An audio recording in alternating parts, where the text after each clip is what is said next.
¿no? Para poder tener más claros los conceptos. Un segundito. Acá está. Bueno, ayer habíamos estado hablando de la ecuación de Betz y cómo esta sirve para poder calcular cuánto es lo que puede entregar un generador, un aerogenerador, ¿no? Empezábamos con que la potencia producible o digamos, la energía, la potencia disponible por el aire en un determinado momento es calculada con la expresión siguiente, ¿no? Un medio de la densidad por el área a la velocidad al cubo. ¿No? Eso de ahí lo pueden encontrar en cualquier libro, esa demostración para pasar de la típica ecuación de energía cinética de un medio por la masa a la velocidad al cuadrado a esta otra. La demostración es muy sencilla, muy simple, eso lo pueden, como digo, encontrar en cualquier enlace web. Lo importante es que partimos de acá, ¿no? Esta es la ecuación, digamos, referencial que nos muestra la cantidad de energía disponible en en un determinado sitio por la velocidad que nosotros podemos encontrar en ese lugar, ¿no? Habíamos dicho también que no podíamos absorber el 100% de la energía disponible en el aire, debido a que si lo hacemos ya no queda velocidad de aire o viento para el subsiguiente momento. Entonces hay que dejar pasar un flujo, ¿no? Si nosotros aprovechamos la totalidad, detenemos el aire totalmente. Entonces no es posible. Y tenemos que dejarle que pase. Si nosotros hacemos que pase el aire, entonces vamos a tener posteriormente un aire adicional que va a seguir pasando y va a seguir fluyendo. Eso es lo importante de dejar claro. ¿No? Entonces es necesario que esto no sea un área completa que cubra todo, sino que sean paletas que nos permitan aprovechar la velocidad del aire, pero hasta un máximo. Y luego acá nacía la ecuación de Betz o la teoría de Betz con la que nosotros podemos cuantificar la cantidad de producción que puede tener un aerogenerador, ¿no?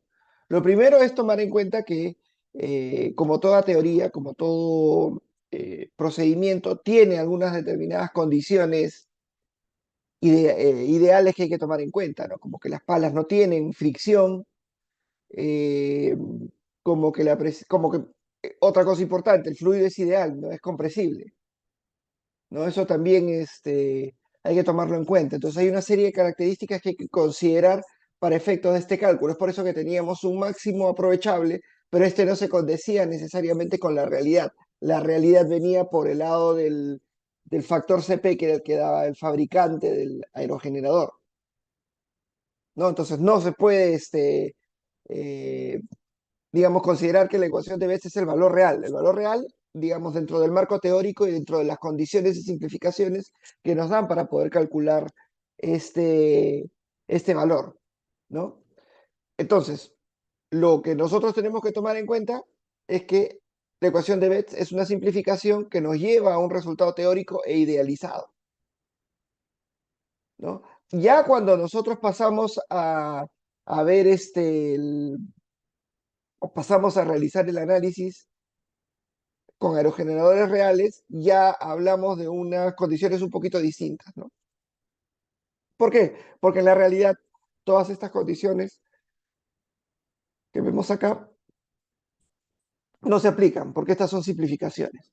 ¿Ok? Pero tomando en cuenta, digamos, estas simplificaciones, estas consideraciones, empezamos. ¿Qué cosa es lo que dice la teoría de Betz? Bueno, hay una cantidad de aire que incide, una cantidad de viento que incide sobre el aerogenerador y una cantidad de viento que sale. Es lo clásico. Entonces, la velocidad que atraviesa, digamos, el rotor del aerogenerador es un medio de la suma de ambas velocidades, ¿no? De la velocidad de ingreso y la velocidad de salida. ¿Qué cosa es lo que tenemos que definir? Que es acá donde vamos a nosotros entender un poquito este factor CP de Betz, que es básicamente el cociente entre V2, la velocidad de salida, con respecto a la velocidad de entrada. ¿no? Y entonces llegamos a una fórmula de Betz. Acá abajo está la demostración y lo pueden ver. Llegamos a esta fórmula. Un medio de la densidad por el área por la velocidad de entrada al cubo más un medio de 1 más a al cuadrado, 1 menos a. Todo esto es cerrado, ¿no? Donde a, ¿qué cosa es? Es la velocidad de salida sobre la velocidad de entrada. Esto de acá es la fórmula. Entonces, lo que nosotros tenemos que tener en cuenta es que este CP es esta expresión, ¿no? Donde A, ¿qué cosa es? Es el cociente entre ambos valores de velocidad. La velocidad de salida entre la velocidad de entrada. Y como en toda ecuación matemática, nosotros podemos obtener el máximo que podemos sacar de este valor de CP.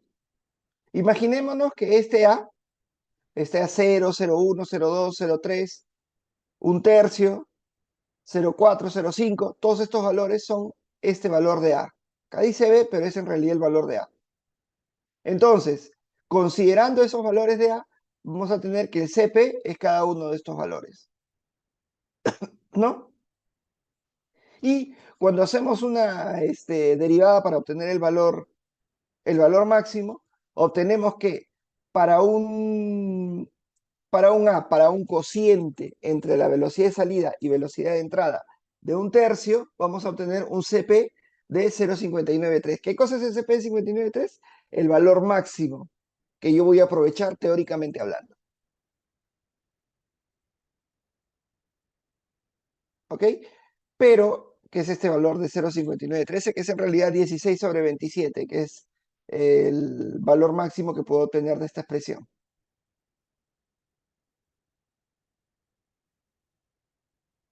¿No? Entonces, ¿cuánto es disponible en el aire? Este de acá. ¿No? ¿Cuánto es la máxima teórica? Esto de acá, que es aplicando esta ecuación, ¿no? ¿Y cuál es la real? La real es esta de acá abajo, hasta un nivel máximo, porque también, como hemos dicho, el fabricante nos impone unos límites máximos de, de velocidad, ¿no? O sea, hay un máximo valor que se alcanza y ahí se estanca hasta el máximo y en el máximo, ¡pum!, ya no se puede generar, ¿no? Entonces, cada una de estas curvas nos muestra que en realidad hay un valor disponible en el viento que lo voy a aprovechar totalmente, un máximo teórico de acuerdo a la aplicación de la ecuación de Betz, y luego hay un valor real. Pero en realidad, cuando nosotros hacemos este cálculo, ¿no?, lo vemos acá, haciendo la aplicación o aplicando esta porción de Betz, si, digamos, el cociente, si la velocidad de salida fuera cero, lo que vamos a obtener es que este cociente es cero, ¿no? Con lo cual me quedo con un medio, 1 por 1, ¿no? Entonces yo tendría que a cero, tendría 0,5. Pero lo que me dice la realidad es que con una velocidad de salida de cero no voy a obtener en el siguiente instante eh, un flujo. Entonces, si bien es cierto, la curva teórica es esta, en la realidad esta curva va a tener esta forma, ¿no? Con esta línea rojita. Lo otro que también les había comentado es que la densidad del aire va a variar en función de la temperatura. Ayer los chicos de la otra sección me preguntaban, oye, pero ¿qué ecuación hay para poder calcular la densidad de aire para diferentes temperaturas? ¿Ok? Esta es. Entonces, la densidad de aire a diferentes temperaturas, ¿qué cosa va a ser? La densidad de aire a 15 grados centígrados es 1,225, ¿no? Kilos por metro cúbico. Ahí no hay pierde. Ese es el valor, digamos, de referencia. Pero en la realidad vamos a tener diferentes temperaturas y diferentes temperaturas nos van a generar también diferencias de niveles de producción. Entonces, esas diferencias de niveles de producción son importantes tenerlas en cuenta porque son mayores volúmenes de generación eléctrica o menores volúmenes de generación eléctrica. A mayor temperatura, ¿qué cosa va a pasar? El gas, el aire se va a expandir, entonces la densidad va a ser menor. ¿no? Entonces, de si a 15 grados tenemos 1.25, 22,5 kilos por metro cúbico, a 20 grados va a ser esa densidad un poquito menor, 1.2. A menor temperatura, el gas se va a comprimir, el aire se va a comprimir y por lo tanto va a haber una mayor densidad. Mayor densidad que va a significar que voy a tener una mayor producción, ¿no? Porque es directamente proporcional al cálculo.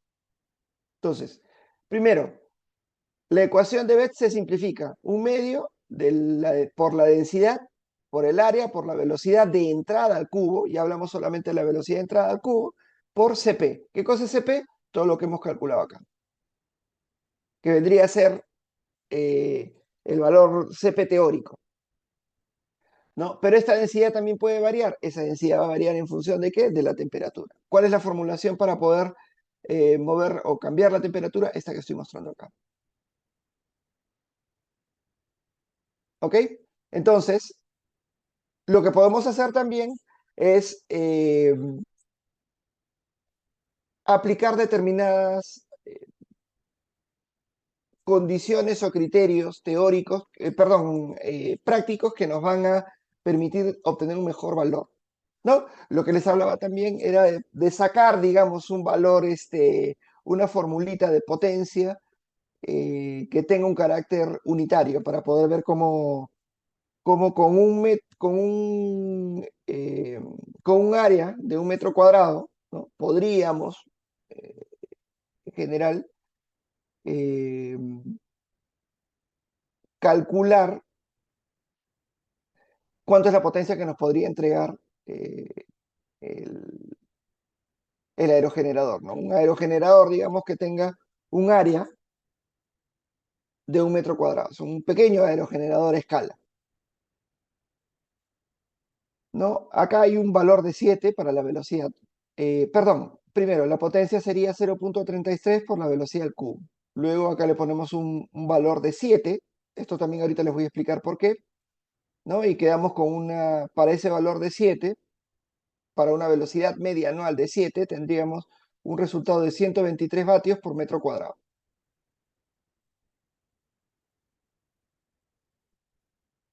¿Ok?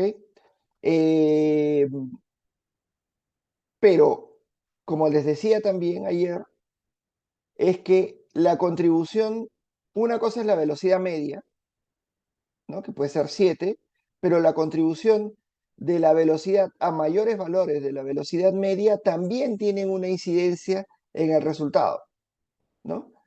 Y se tiene que multiplicar a este resultado por 1.91 para, digamos, obtener un valor más acorde con la realidad, porque no se olviden que yo tengo una velocidad media, perfecto, ¿no? Pero voy a tener mayores valores de velocidad también disponibles. Y esos valores de velocidad van a contribuir en un mayor nivel porque la velocidad no es, dentro del cálculo de la potencia máxima, no es una eh, variable que va a intervenir directamente, sino es una variable que va a intervenir al cubo. Entonces, esa, esa relación no lineal cúbica, ¿no? Tiene que ser definida o tiene que ser considerada con algún parámetro que nos permita que nosotros podamos tener un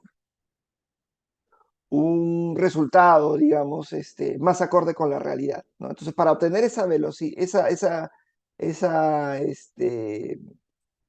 cantidad de producción más realista, lo que hacemos es, ok, tenemos la velocidad media, perfecto, tenemos todos los demás parámetros, perfecto, pero adicionalmente le aplicamos un factorcito adicional de 1.91 eh, para poder calcular o para poder determinar, para poder estimar la contribución de esas cantidades de velocidad de viento que sean mayores a la velocidad media, ¿no? Entonces, en realidad, la potencia que voy a poder producir es 236 vatios por metro cuadrado, ¿no? ¿Por qué se hace referencia a este valor de 7? Porque hablando, y muchos de estos resultados son empíricos, ¿no? Hablando con gente que conoce estos temas, muchos dicen, oye, la velocidad media es importante y la velocidad media es, digamos, interesante cuando en el sitio podemos encontrar valores de 7 o más, ¿no? Entonces, cuando uno habla con gente que ve estos temas, te dicen, oye, ese sitio es potencialmente viable para la construcción de un parque eólico. ¿Por qué? Porque el valor de velocidad media anual es mayor de 7. Entonces, cuando veamos un mayor de 7, ya como que te da el indicio, ¿no? De que puede funcionar. Es como cuando encontramos una altura determinada con un determinado caudal. Bueno, eso sí puede resultar, ¿no? Porque te da una potencia, puede dar una potencia de 20, 25 megavatios, ¿no? Evidentemente, si es que estamos pues cercanos a esto funciona si es que estamos cercanos a una línea de transmisión, a una barra, a a un conjunto de caminos que nos permitan llevar todos los equipamientos, ¿no? Pero, digamos, teniendo en cuenta que eso está disponible, podríamos decir que este valor de velocidad media de 7, a partir de este valor de velocidad media de 7, es interesante, ¿no? Para poder colocar un parque eólico. Nuevamente este, eh, es un criterio totalmente empírico, ¿no? No lo dicen los libros. Pero con todo esto es que nosotros podemos calcular, pues, cuánto es el volumen de producción de la eólica. Miren, ya me decidí, vamos a tener una práctica y hasta acá llega la información de eólicas. Luego aquí les he puesto este, lo del aerogenerador, algunas características propias del aerogenerador, las características del CP, que este es un CP ya, digamos, realista, ¿no? De nuestra turbina, ¿no? Del aerogenerador, y acá no estamos hablando de valores de CP calculados a través de una derivada para obtener el valor máximo, ¿no? A través de una expresión matemática, sino acá estamos hablando ya del CP resultado de la observación del equipamiento con diferentes niveles de viento, ¿no? Entonces, esto es lo que nos va a publicar a nosotros el fabricante. Se dan cuenta que acá no hay ninguno que tenga un 0,593, ¿no? Que es cuando el cociente entre la velocidad de salida y la velocidad de entrada es un tercio, ¿no? No hay acá esta eh, magnitud, ¿no? No la tenemos en ningún valor. El mayor valor está en el orden de 44,5. Entonces, eso ya es un valor real, ¿no? Eh, Esto nos lo va a entregar el fabricante y con esa información, con las diferentes densidades de viento, que ustedes ya saben cómo calcularla, ¿no? Podemos ver que el fabricante pues nos da estos valores. Podemos calcularlos también con esta información ya real, ¿no? De cuántos son los volúmenes máximos de producción. Evidentemente, seguro si calculamos o si aplicamos la formulación directamente, vamos a obtener mayores valores que 850, pero evidentemente tenemos el límite de 850 como la capacidad instalada en nuestro aerogenerador, ¿no? Y tenemos también la curva representativa de cuánto es la producción, dependiendo de los niveles de viento, ¿no? Y con el mínimo viento permisible y el máximo viento permisible también.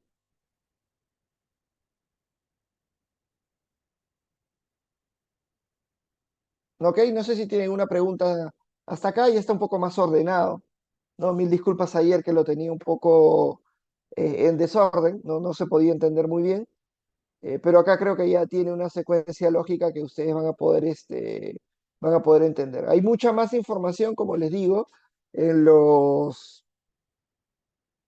en los enlaces. Hay enlaces también que les voy a hacer llegar, ¿no? Dentro de esta presentación.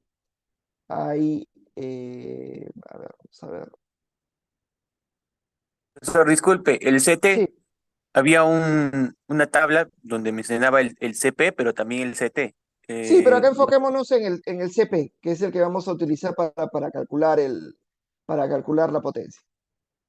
Ahorita enfoquémonos en el CT. Dentro de la tabla sí hay otros parámetros y también hay otros parámetros adicionales, pero lo más importante es el CP. Con ese es el que vamos a calcular la potencia.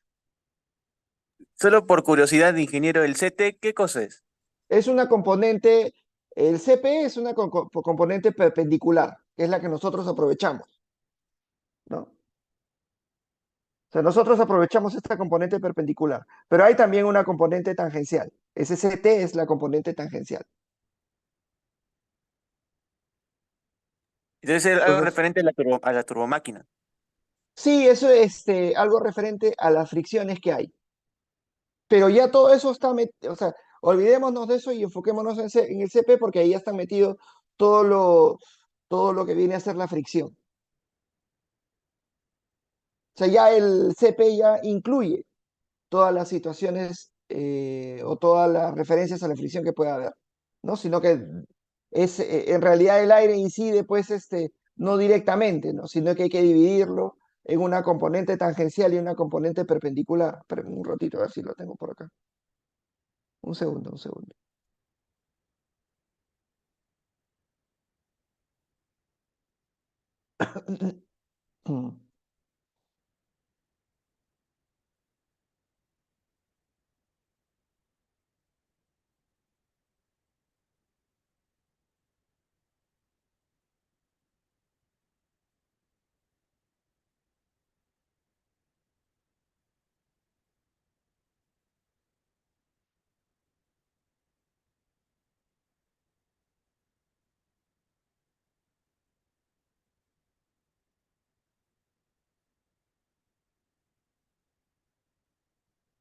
No, no lo tengo acá. Pero bueno, es eso, es que la realidad tú lo que vas a tener es la incidencia del aire que no va a ser tangencial, sino eh, va a tener diferentes direcciones, ¿no? Hay que descomponer esa fuerza, la fuerza que genera ese aire en dos, en una tangencial y una perpendicular. Una es de sustentación y la otra de arrastre, ¿no? Pero como ya lo tenemos, gracias a Dios, separado, y además ya el fabricante nos entrega los valores por cada uno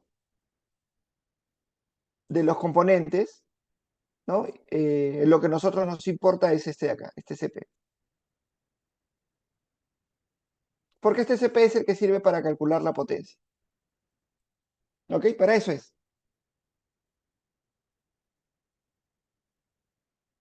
¿Alguna otra pregunta?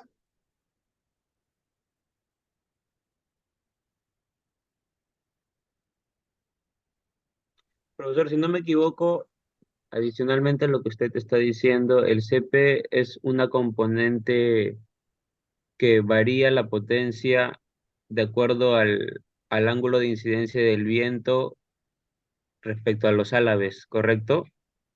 Sí. Ah, ya. Gracias. Pero como digo, lo que tenemos que ver es que, tenemos que utilizar el valor que nos está dando el fabricante. Y con eso calculamos directamente lo que queremos, ¿no? Que es la potencia. No estamos haciendo un curso de diseño de aerogeneradores, estamos haciendo un curso de centrales eléctricas donde estamos tomando en cuenta los resultados ya aplicativos, ¿no?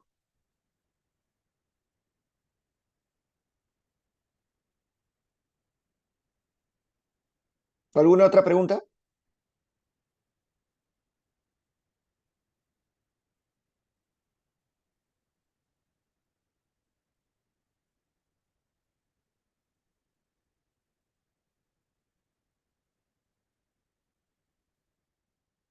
¿No hay ninguna otra pregunta? Listo, pasamos al siguiente tópico.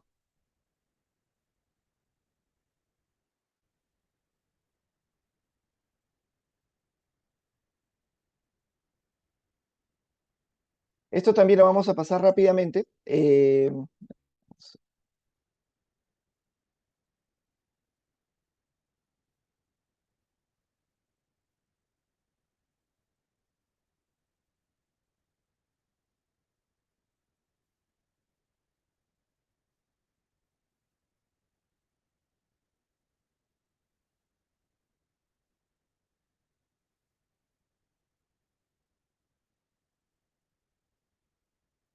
Habíamos hablado, hay dos tipos de de alternadores síncronos, que son los que se usan en las grandes centrales, asíncronos, que son usados en centrales menores o son usados también para aerogeneradores, perdón.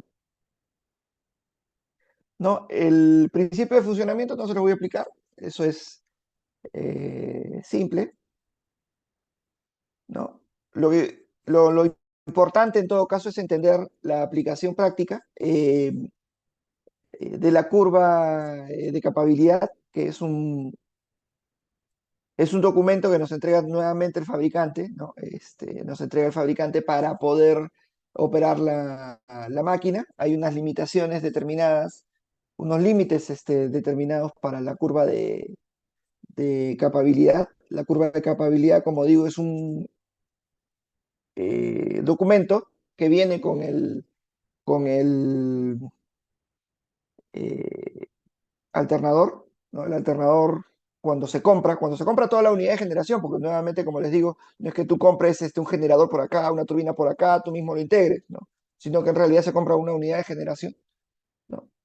Eh, el fabricante deja unos manuales y dentro de los manuales entrega una curva, ¿no? de capabilidad. Esa curva de capabilidad es la limitación máxima o el valor máximo en el cual podemos forzar la producción de la central, hablando en términos de potencia activa y reactiva. No, o sea, no es que no puedo superar eso, porque si supero eso, lo que va a pasar es que la máquina se va a poner en riesgo, ¿no? ¿Qué cosa es lo que nos dice la curva de capabilidad?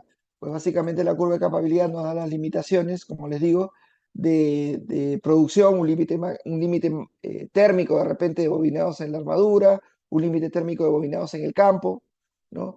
Un límite de estabilidad determinado. Entonces, no debemos superar esos valores. En términos prácticos, y nuevamente yendo a la aplicación, lo que tenemos que tomar en cuenta es que nosotros vemos esta curva de capabilidad tal cual, pero en realidad la curva de capabilidad va variando de acuerdo al nivel de tensión, ¿no? Es decir, cuando yo tengo un nivel de tensión de salida en bornes de 1 PU, yo tengo una curva. Cuando la salida en bornes es un poquito diferente en términos de tensión, puede ser 0.95 PU, la curva se desplaza. Cuando es 1.5 se desplaza en otro sentido. Eso hay que tomarlo en cuenta, ¿por qué?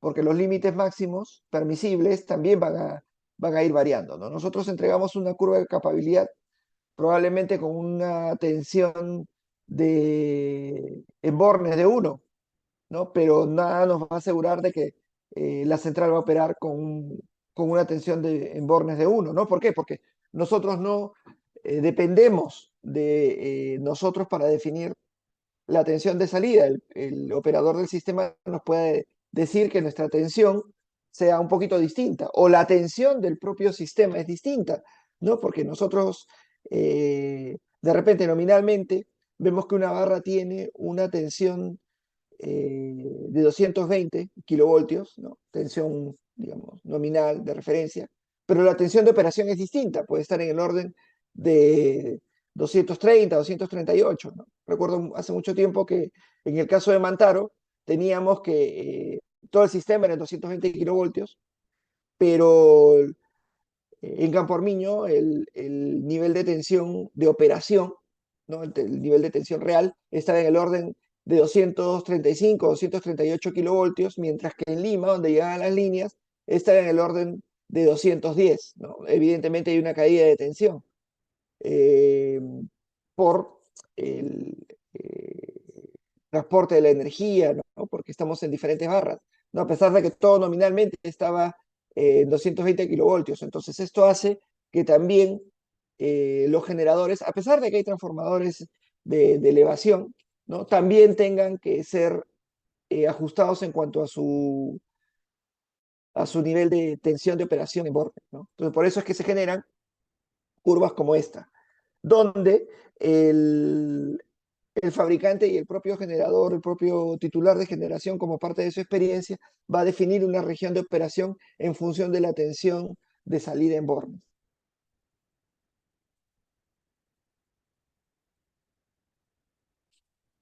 En el caso, bueno, esto es el montaje de un rotor, de un generador, ¿no? Real, para que vean más o menos los órdenes de magnitud. Para generación hidroeléctrica estamos hablando acá de más o menos 200 megavatios o 180 megavatios más o menos para cada uno de estos grupos, ¿no? Ese es el rotor de una turbina, perdón, ese es el montaje de un rotor, de un generador, de un alternador, ¿no? De un generador más o menos de 180 megavatios, ¿no? Para que vean el orden de magnitud, acá hay una persona. El régimen de mantenimiento de este tipo de equipos, de los alternadores, más o menos lo que se trata de hacer es que coincidan con el mantenimiento de las máquinas primas, ¿no? Si vamos a sacar nuestra máquina en la época de estiaje porque hay menos recurso hidráulico, porque tengo tres o cuatro unidades de generación y hago el mantenimiento en uno de ellos, ¿no? En una de las unidades de generación, lo que, digamos, hacemos es hacer coincidir ese mantenimiento de la turbina, ¿no? De la máquina prima que estamos realizando en la época de estiaje con el mantenimiento del alternador. El alternador lo intervenimos también en esa misma época. Ahora, existen como parte de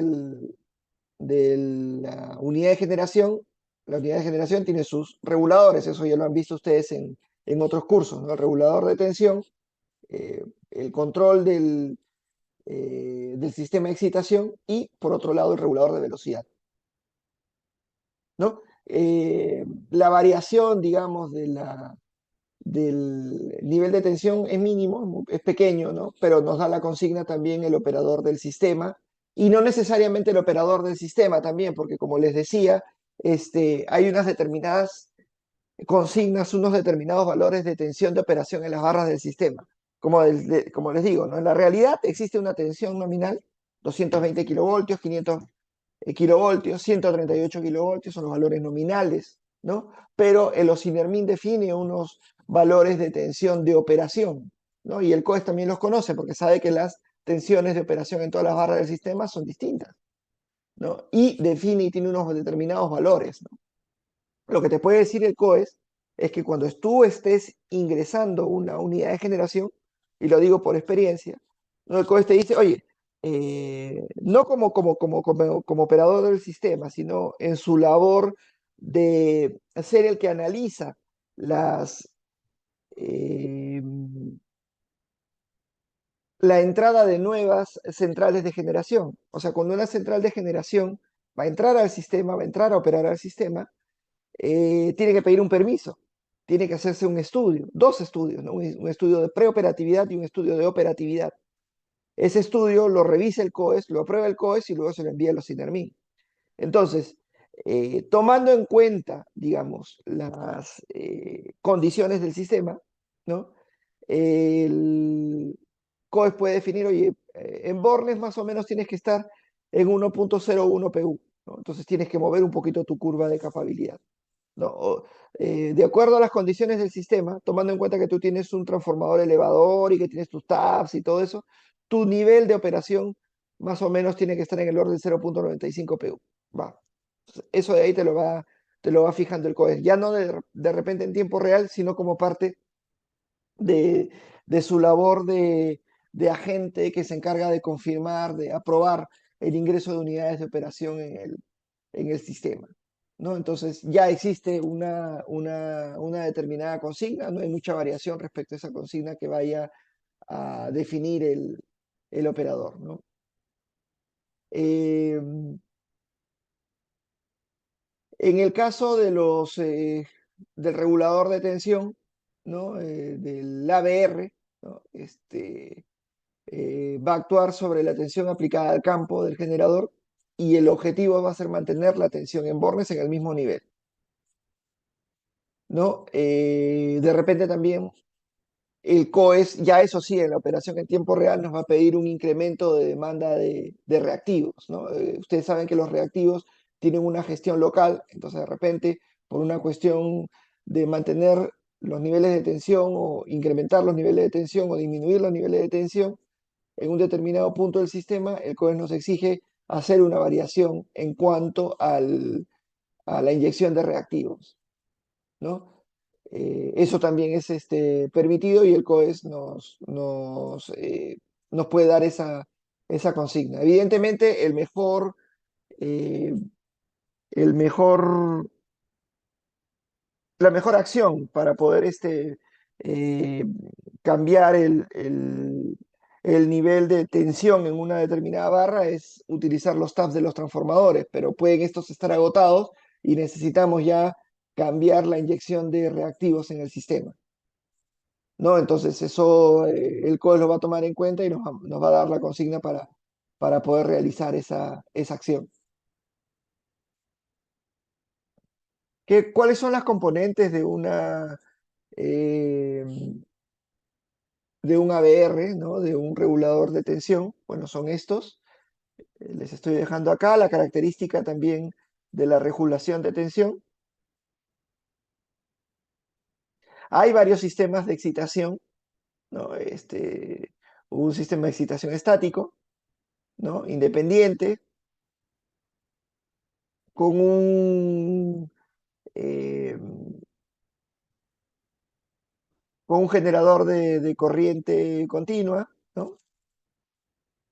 En todo caso, lo que tenemos que tener en cuenta era lo que les decía, que es complementario a lo que seguramente van a ver o han visto ya en sus cursos de máquina, que es que el, el COES define un nivel de operación para nuestro generador. El COES va a definir también si vamos a inyectar más o menos reactivos, ¿no? Hay un nivel máximo también de variación del nivel de tensión en barras, en operación en operación normal, ¿no? Más o menos 2.5 de la tensión de operación y no hablamos acá de la tensión nominal, ¿no? La tensión nominal es una cosa y la tensión de operación es otra, ¿no? La tensión de operación es definida por el COES, bueno, antes era definida por el COES, ahora la define el Osinermin en todo caso. Pueden haber variaciones de tensión sostenidas de más o menos 5%, ¿no? Eso es por norma técnica, pero eso ya aplica a los alimentadores donde hay conectados cargas, donde hay conectados clientes, ¿no? Entonces, digamos, la operación en tiempo real está en más o menos 2.5%. La primera acción para poder controlar el nivel de tensión, cambiar taps de transformadores. Cuando se agota eso, pues ya eh, cambiamos la inyección de los reactivos, ¿no? Lo que tenemos que tener en cuenta también es que no todos los transformadores tienen tap bajo carga, ¿no? Que pueden hacer cambios bajo carga, sino que hay algunos que requieren que se saque fuera de servicio la unidad, se haga el cambio y recién ingrese. Esto también eso es una limitación, ¿no? Siempre es ventajoso tener una transformación que tenga taps, transformadores con taps bajo carga, entonces se pueden cambiar directamente en la operación normal. Luego tenemos el otro, que es el regulador de velocidad. Acá sí hay una cuestión bien interesante, ya, digamos, en el entorno que hemos estado hablando de generación renovable. Hay una necesidad del sistema por regular tensión, por regular frecuencia, ¿no? Y esto implica pues que se generen mercados secundarios. En el caso de la regulación de tensión, que era la que veíamos hace un momento, se hace un poco más complicado porque la regulación de tensión es local, como digo, ¿no? No es que yo pueda inyectar reactivos en Lima para controlar la tensión en Arequipa. Eso es imposible, ¿no? Porque la tensión es local, los reactivos que se inyectan se absorben localmente, se quedan ahí, ¿no? Entonces, si yo quiero controlar niveles de tensión en un extremo de la red, tengo que tomar acciones en ese extremo de la red, cosa que no pasa con la frecuencia. ¿Por qué? Porque la frecuencia es única en todo el sistema, ¿no? Entonces, eso te genera la posibilidad de tener mercados de sistemas complementarios en todo el sistema, ¿ok? Entonces, digamos que eh, si bien es cierto, en el caso de la tensión hay remuneración por eh, brindar el servicio de regulación de tensión, es decir, por inyectar reactivos, por estar presentes, solamente por necesidad de de mejorar los perfiles de tensión en determinadas barras del sistema, ¿no? Y hay remuneración, pero solamente pueden dar ese servicio a las máquinas que están ubicadas en el lugar donde está el problema de tensión, ¿no? En el caso de la regulación de frecuencia, como la frecuencia es única en todo el sistema, sí puede ser aportada por cualquier unidad, ¿no? Evidentemente hay unas limitaciones, porque no puedo darle la regulación de frecuencia a una sola máquina, no hay que esta máquina dé la regulación para todo el sistema. No, tiene que haber una cierta proporcionalidad entre las áreas operativas, pero digamos, en términos prácticos, como que hay una posibilidad de que esto sea un mercado más o menos líquido para todo el sistema, ¿no? Entonces, esa es la diferencia entre el mercado de regulación de tensión y el mercado de regulación de frecuencia. El mercado de regulación de tensión es local, el mercado de regulación de frecuencia es un mercado eh, mucho más, ¿cómo lo podríamos llamar? Mucho más estructural, mucho más sistémico, ¿no? Todo el sistema participa. Nosotros tenemos tres tipos de regulación, ¿no? O sea, nominal, digamos, está definido así. Una regulación primaria que actúa a los 30 segundos de ocurrido el evento, ¿no?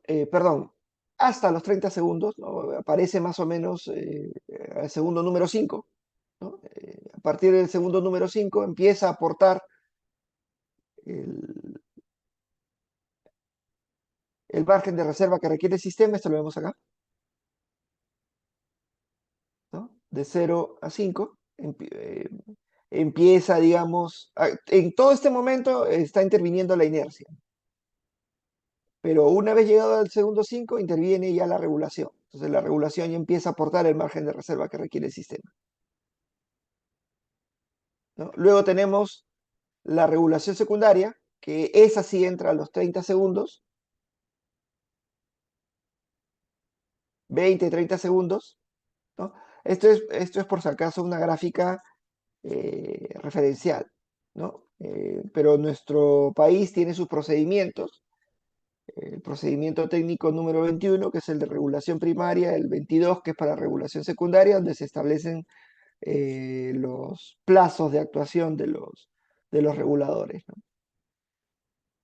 Este es para regulación secundaria, y luego tenemos acá la regulación terciaria, ¿no? Que podría empezar a los 15, 20 minutos, 30 minutos, ¿no?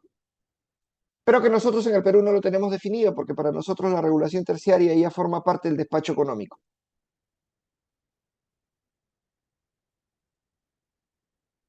Para lo que tenemos es que para la regulación primaria, para la regulación secundaria, eh, guardamos un margen de operación, ¿no? Para que la máquina pueda inyectar energía.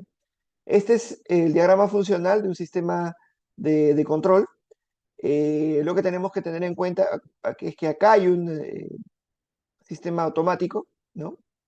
Esto de acá funciona para regulación secundaria, ¿no? Les voy a explicar así en términos prácticos. La regulación primaria se realiza tomando en cuenta y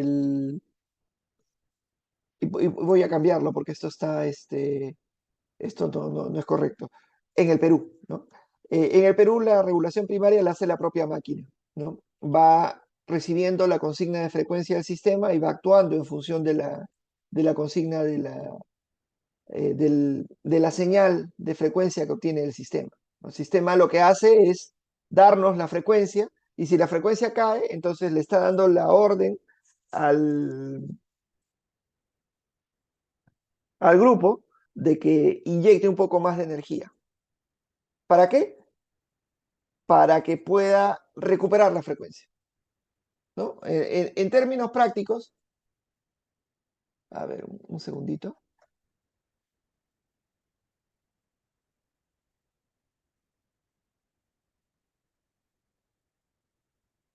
Un segundito para. mostrarles. Denme un segundo.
A ver, no he encontrado una gráfica de esto en internet, así que voy a tener que dibujarlo.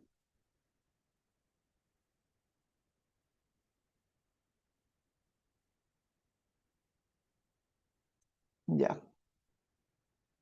Digamos que una máquina tiene una potencia efectiva, una potencia máxima, porque bueno, la potencia ustedes saben que depende de las condiciones de temperatura, en el caso de una térmica. Digamos que tiene una potencia máxima en un determinado momento de 500 megavatios. ¿No? Ese es, digamos, el valor máximo que podría producir nuestra unidad, 500 megavatios.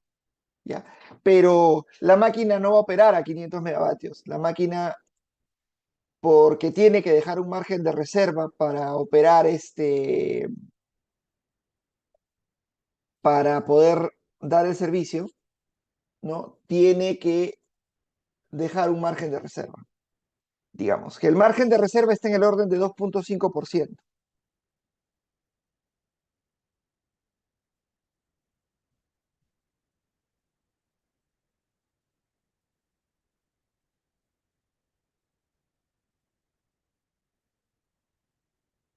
Eso implica que nuestra consigna de operación de nuestra unidad, perdón, va a estar acá.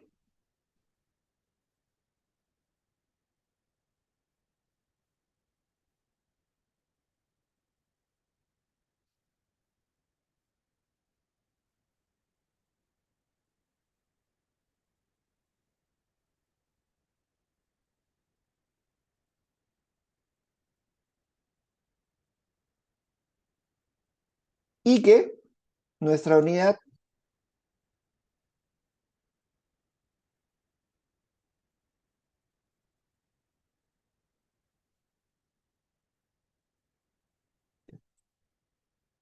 entonces, una unidad con una potencia máxima de 500 megavatios, una potencia máxima producible de 500 megavatios, ¿no? No opera a 500 megavatios. Una unidad de 500 megavatios va a tener que dejar 2,5, 2%, 1,8%, de acuerdo al margen de reserva que establezca o que recomiende el COES utilizar, ¿no? Entonces, esa máquina de 500 megavatios va a estar con una consigna de operación de 487,5 megavatios, tomando en cuenta que el margen sea de 2,5%, ¿no? Un segundo. Esto es para un margen de reserva de 2,5%. Puede ser 2,5, 3%, 2%, puede ser lo que el COES recomiende cada año, ¿no? Cada año van definiéndose los márgenes de reserva que tienen que cumplir todas las unidades convencionales de más de 10 megavatios, ¿no? Porque las centrales renovables no convencionales no tienen esta obligación, ¿no? Entonces, la central no opera a 500, opera con una consigna de 487,5, que no significa que vaya a operar a 485. Lo que significa es que nuestra central va a operar así. Va a operar a subir. Oh, perdón, un segundo. Muevo esto.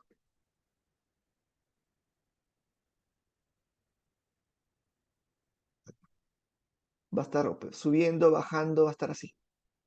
Esa va a ser su operación. Así va a ser la operación de nuestra central. Con un tope máximo de 500 y con un mínimo de 475. ¿No? Entonces nuestra central va a estar fluctuando en su operación entre este límite de 500 megavatios y este límite inferior de 475 megavatios. Eso es lo que tienen que hacer todas las centrales convencionales de más de 10 megavatios de manera permanente. Esa operación,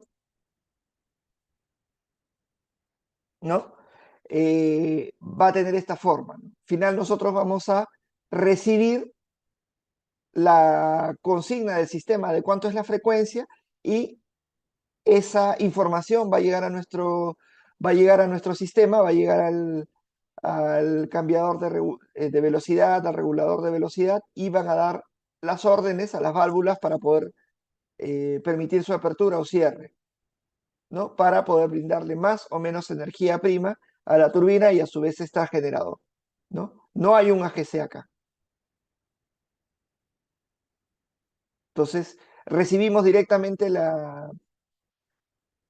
señal de frecuencia y con esa señal de frecuencia la computadora realiza el proceso, ¿no? Manda la consigna al regulador, el regulador manda la consigna ya al propio equipo o válvula, ¿no? Apertura o cierra la válvula para permitir el ingreso de la energía prima. Esto va a tener un resultado en la turbina y a su vez va a cambiar también la producción. Es por eso que la actuación de la regulación de frecuencia no es inmediata, ¿no? Es el segundo número 5, porque hay una serie de procesos que van pasando para que pueda haber ese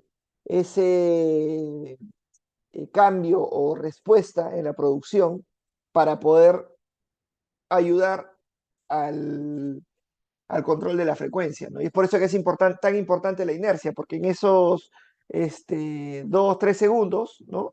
En ese periodo, pucha, es básico tener inercia para que le dé fortaleza, robustez al sistema. No, evidentemente, si en lugar de un regulador de frecuencia tengo una batería que va a inyectar directamente, mejor, ¿no? Porque la inyección de la batería sí es inmediata. ¿Ok? Donde sí funciona este esquema es en la regulación secundaria de frecuencia. Por eso digo que, bueno, es una presentación un poquito antigua porque hacía tiempo que no explicaba estos temas, ¿no? Donde sí funciona este esquema es en la regulación secundaria, porque en la regulación secundaria sí tenemos la intervención de un AGC. ¿El AGC qué cosa es? Es un control maestro, un control total de la regulación de frecuencia en todo el sistema. ¿No? Es decir, hay un equipo que está controlando la frecuencia a nivel sistémico, ¿no? Regresamos aquí a nuestra gráfica.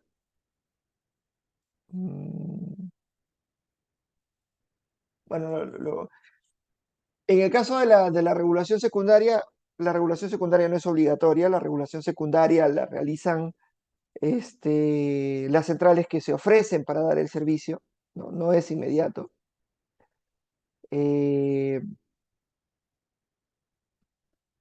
Lo que hay que tomar en cuenta es que los volúmenes también son mucho mayores. Si antes dejábamos 12.5 megavatios para arriba y para abajo y estábamos fluctuando en esos volúmenes, generalmente en la regulación secundaria hablamos de 50 para arriba, 50 para abajo, ¿no? El máximo total que requiere el sistema creo que está en el orden de 200 megavatios. E incluso una sola máquina, una sola central muy grande puede dar toda la regulación secundaria del sistema, ¿no? Y ese servicio se comercializa, ese servicio se vende.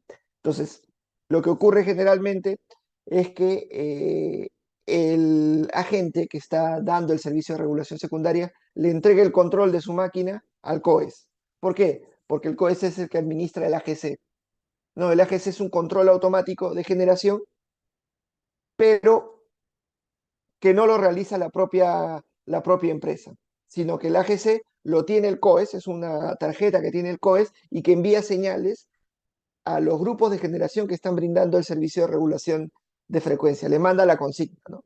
Porque en el caso, digamos, de la regulación primaria, la actuación tiene que ser inmediata, tiene que ser automática, ¿no? O sea, la frecuencia varía, sube, ¿no? Entonces hay que bajar la generación, inmediato, directo. Entonces manda directamente con esa información de la frecuencia, inmediatamente se puede hacer el ajuste en el regulador, ¿no? Pero en el caso de la regulación secundaria, ¿qué cosa hay? Hay que esperar a que actúen el resto de máquinas que están dando regulación primaria, ver cómo está funcionando la demanda, cómo está evolucionando en ese instante la demanda, y a partir de esa información mandarle la consigna a la máquina que esté dando la regulación secundaria para que suba o baje de carga dependiendo del cálculo que haya hecho este AGC, ¿no? ¿Por qué? Porque no es directo. La regulación primaria, como digo, es inmediata. Yo veo que baja la frecuencia, subo carga. Sube la frecuencia, bajo carga. Eso es inmediato. Pero la regulación secundaria, tengo que esperar que el resto de máquinas hayan utilizado su margen de reserva para la regulación primaria y tengo que ver también cómo está la frecuencia.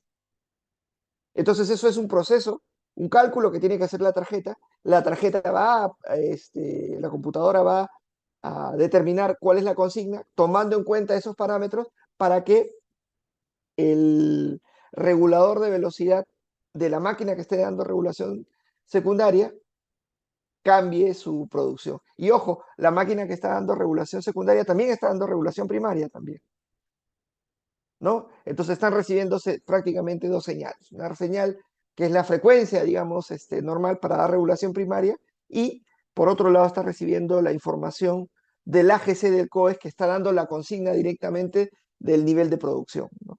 Entonces la máquina que está dando regulación de secundaria de frecuencia también está fluctuando así, pero en niveles más altos. Y la operación total que vemos es la integración de dos efectos, el efecto de la regulación primaria y el efecto de la regulación secundaria, ¿no? De hecho, el COE separa ambos efectos para evaluar el cumplimiento de la provisión del servicio de regulación primaria de frecuencia, que como les he dicho, es totalmente obligatorio. Entonces, si es un servicio obligatorio, eh, hay que, el COES tiene que analizar que se esté cumpliendo el servicio, ¿no?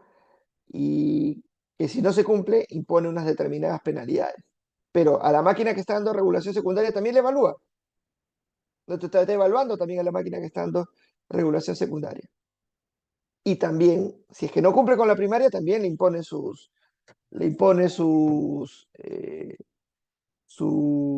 penalidades correspondientes. ¿Ok? Bueno, esto como digo lo voy a cambiar. Hay diferentes tipos de reguladores de velocidad. Esto lo conocen también de otros cursos, ¿no? Regulador con estatismo, isócrono. ¿Qué cosa es el estatismo? ¿No? Eso también lo conocen de máquinas 1. No voy a hacer mucha referencia a eso, más o menos cómo se comparte cuando hay máquinas en paralelo, pero en realidad no hay un par de máquinas en paralelo, en realidad hay muchas máquinas en paralelo que lo que están haciendo es mirando la frecuencia y cambiando su nivel de producción de acuerdo a esa variación de frecuencia, ¿no?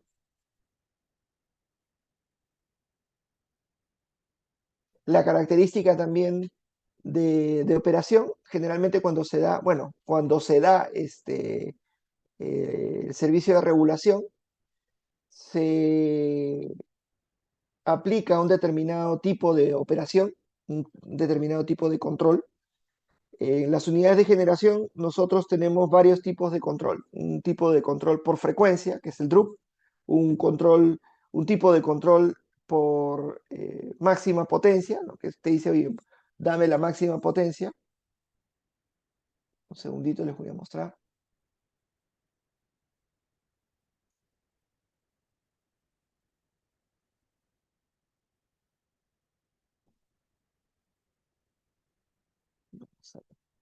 Un ratito.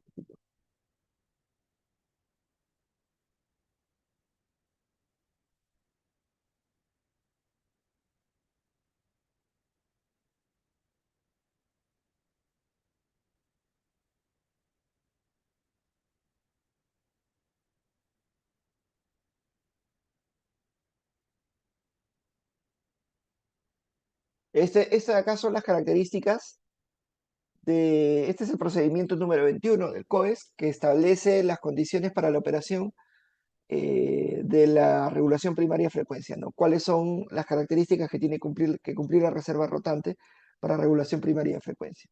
¿Qué cosa es lo que tenemos acá? Tenemos el, el detalle de cuál tiene que ser el desatismo, ¿no? Tiene que estar en el rango entre 2% y 7%, ¿no? ¿Cuál tiene que ser el modo de operación, el modo DRUP? ¿Cuál es el modo DRUP? El modo DRUP de operación es este de acá. Que permita que la máquina pueda estar cambiando su volumen de inyección de energía dependiendo de la variación de la frecuencia. Ese es el modo DRUP. Hay otro modo que es el máximo, ¿no? O sea, dame la máxima producción de la máquina, ¡pum! Y te pone ahí a 500 megavatios. No se mueve, es un ladrillo la máquina, ¿no? Pero en el Perú se exige que todas las máquinas convencionales de más de 10 megavatios operen en modo DRUP, es decir, que estén continuamente variando su producción para poder dar regulación de frecuencia. ¿Ok? Eh, Eso es. Con eso concluimos todos los temas de la cuarta práctica. La cuarta práctica, como les había dicho, va a ser una práctica que va a tener 10 preguntas de respuesta múltiple. De repente alguno... Va a ser una práctica típica de Ronald Altara, ¿no? Algunas respuestitas, una palabra, dos palabras, tres palabras, ¿no? Para que ustedes respondan. 10 preguntitas. No trabajo, y todo en función a lo que hemos venido conversando acá en la, en la clase. Que no voy a tomar en absoluto nada de fuera, les voy a mandar las presentaciones, ¿no? Tengo que hacer algunos ajustes en esta presentación también de alternadores, de sistemas de control, ¿no? Y el examen final, sí va a ser un examen de 3 o 4 preguntas de teoría para desarrollar y eh, dos preguntas como ejercicio, ¿no? Lo que yo sí les recomendaría revisar es en lo que vienen a ser los cálculos de las centrales hidroeléctricas, ese tema de la velocidad específica, tenerlo bastante claro, ¿no? Eso para el final. Entonces, la cuarta práctica va a ser full teórico. De repente alguna preguntita les voy a decir, de repente calcúlenme la potencia de la eólica considerando que el CP es tanto, que la densidad del aire es tanto, y cositas chiquitas, pero no una cosa muy compleja, ¿no? 10 preguntitas así muy sencillas. Eso es lo que les voy a dar. Si es que es respuestas múltiples, un examen de respuestas múltiples es de este tipo, que creo que es por lo que me voy a encantar. Denme un segundo, por favor.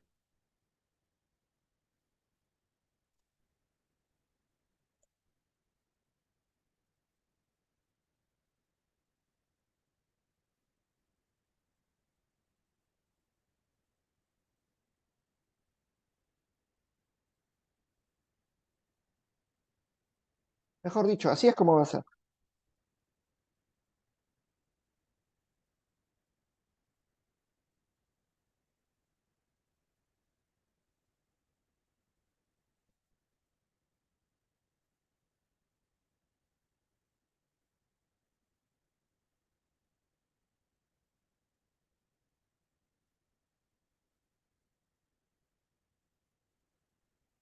Un ratito.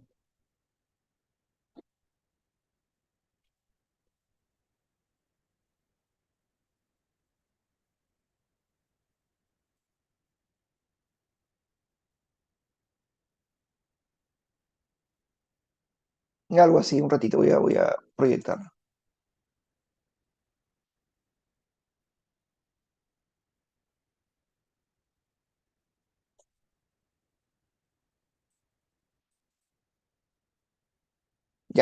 Así, esto es un examen de respuestas múltiples, o mejor dicho, de opción múltiple, ¿no?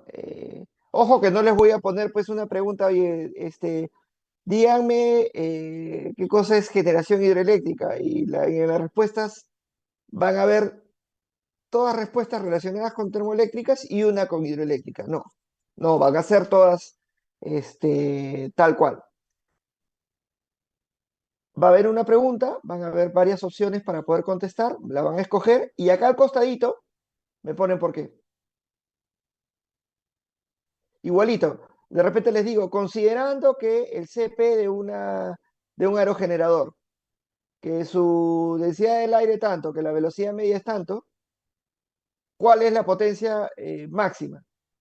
¿No? Y van a haber varias opciones. Acá me ponen el calculito. No, va a ser muy rápido, va a ser de 1 hora, pero igual empezamos a las 4. Cosa que si alguien necesita más tiempo, se queda. Ya, 10 preguntitas de esas. Esa va a ser la cuarta práctica. Solamente, como digo, de lo que hemos visto, generación solar fotovoltaica nada más, eólica y lo que viene a ser este último tema que hemos revisado ahora, último, regulación primaria, secundaria, tensión de operación, el tema de la curva de capabilidad, esas cosas, ¿no? Eso vendría a ser la cuarta práctica. Cuarta práctica, examen final. Examen final va a ser 4 preguntas de teoría, 2 preguntas de práctica.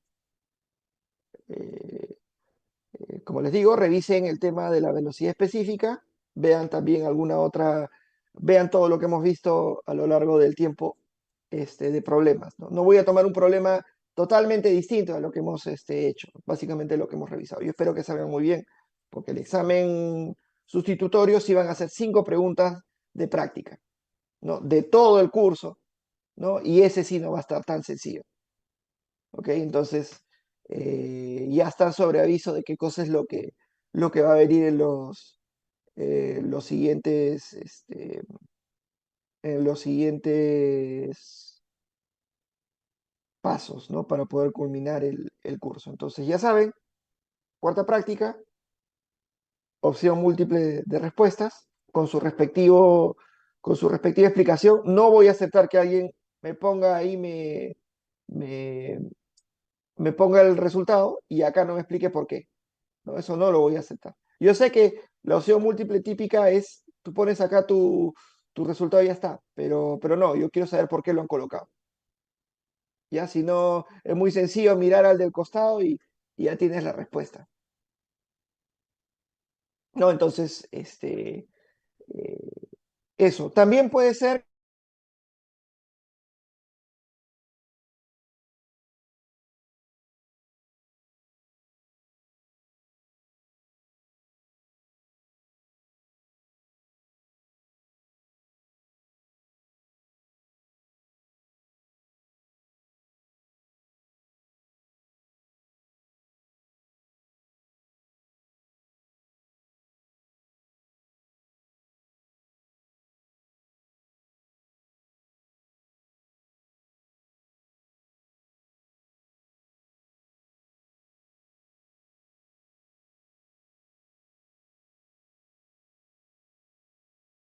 está ayudando aparentemente al desarrollo profesional de los jóvenes, ¿no? Entonces, seguramente van a haber varios que no puedan superar, no puedan alcanzar el valor mínimo de aprobación, pero bueno, eso forma parte de la vida, ¿no? Si no te esfuerzas, entonces no vas a obtener el resultado que tú quieres.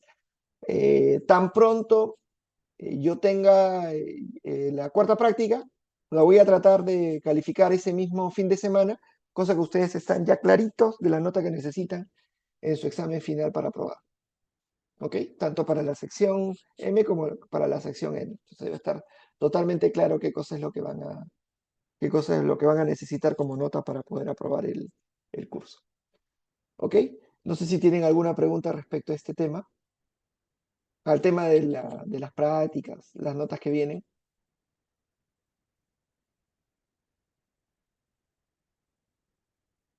Ninguna duda por mi parte, ingeniero. Todo Parece bien. que ya está claro por completo. Ok, perfecto. Bueno, entonces yo les deseo muchísima suerte y nada, nos estamos viendo el viernes en la cuarta práctica. El viernes también voy a entregar la tercera práctica a la gente de estadística, entonces si tienen alguna observación, algún reclamo, lo colocan. Pero el viernes recién lo estoy mandando porque no he ido a la uni hasta ahora. Ingeniero, Ok, una última pregunta. sí, Si el día viernes de la próxima semana, la práctica será hasta las 6 el tiempo, ¿no? sí, sí, pero yo creo que va a ser cortita porque voy a tratar de poner preguntas, preguntas sencillas, ¿no? Realmente estoy haciendo preguntas bastante sencillas de lo que estamos viendo en la clase, en las clases, ¿no? Y yo espero que salgan bien. No se confíen, eso sí, ¿no? Porque lo que me he dado cuenta yo a lo largo del desarrollo de este ciclo es que la gente ha estado muy confiada y ha estado muy confiada en el trabajo, porque en el trabajo la gente sacaba 18, 20, ¿no? Lo que también empecé a notar es que los trabajos se empezaban a repetir de ciclo en ciclo, entonces eso no está bien, pues, ¿no? Entonces yo lo que quiero quitar es esa zona de confort en la que habían caído todos los alumnos de centrales. Entonces de ahora en adelante ya no van a haber